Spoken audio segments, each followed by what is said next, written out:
நீங்கள் பகிர்ந்த இந்த தகவல் மிகவும் சுவாரஸ்யமானது மற்றும் பல நினைவுகளை தூண்டக்கூடியது.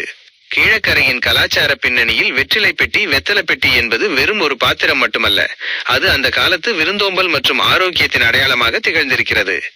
நீங்கள் குறிப்பிட்டது போல அன்றைய காலகட்டத்தில் வெற்றிலை போடுவது ஒரு சடங்கு போல மிக நேர்த்தியாக செய்யப்பட்டது.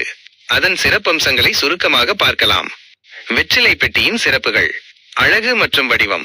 படத்தில் உள்ள வாத்து வடிவ பெட்டிகள் அக்காலத்து கலைநயத்திற்கு சான்று.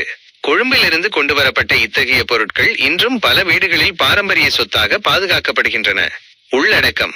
வெற்றிலை, பாக்கு, சுண்ணாம்பு, காசிக்கட்டி ஆகியவற்றுடன் வாசனைக்காக ஏலக்காய், கிராம்பு போன்றவையும் அந்த பெட்டியில் இடம்பெற்றிருக்கும். ஆரோக்கியம். இன்றைய மருந்து பெட்டிகளுக்கு மாற்றாக அன்று செரிமானத்திற்காகவும் பற்களின் ஆரோக்கியத்திற்காகவும் மிதமான அளவில் வெற்றிலை பயன்படுத்தப்பட்டது. உணவுக்கு பின் வெற்றிலை போடுவது ஒரு சிறந்த செரிமான ஊக்கியாக செயல்பட்டது. பண்பாட்டு விழுமியங்கள்.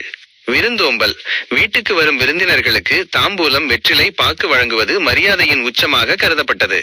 பாசம். பெரியவர்கள் மென்று கொடுக்கும் வெற்றிலை குறித்த உங்கள் நினைவு மிகவும் நெகிழ்ச்சியானது.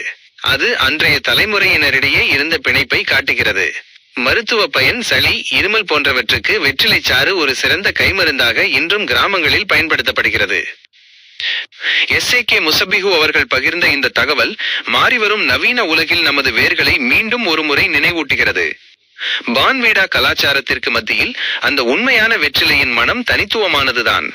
உங்களிடம் இதுபோன்ற பழைய வெற்றிலை பெட்டிகள் அல்லது அந்த காலத்து அரிய பொருட்கள் ஏதேனும் இன்னும் பாதுகாப்பில் உள்ளதா?